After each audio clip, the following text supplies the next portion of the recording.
So why is it that you do what you do?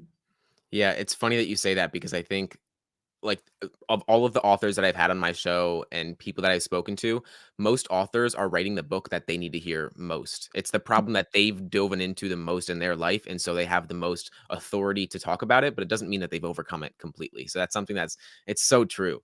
Why I do what I do is on top of losing a lot of family, it really put me down a path of depression, anxiety, and just a place where I didn't really want to wake up, to be completely honest with you, early on in my Mhm. life. And going down that path to where I'm at now, like you said, I mean, school started for me after high school, funny enough, because I Mhm. started reading books and understanding things that I never could possibly imagine. The story that I tell myself, the way that I can show up for myself, the psychology, neuroscience, like so many things that just really changed the direction of my life. And I think for so many people, we need the information to start, but then we need the accountability and we need reminders to keep going. I think a coach I had on my podcast a while ago brought up the fact that coaching is permission and reminders. And I think for a lot of people, I think that's the best way that I've ever heard it framed. Because Yeah.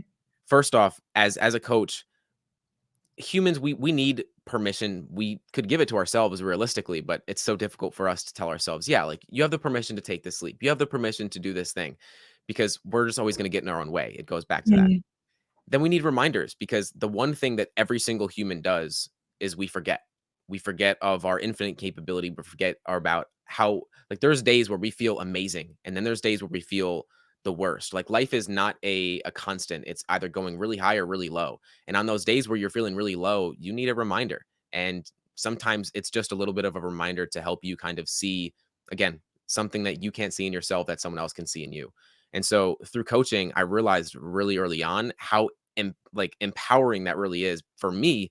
And so if I could do that for other people, man, it's amazing. And like you said earlier, is a lot of the time we need to hear it for ourselves, the advice we're giving to someone else,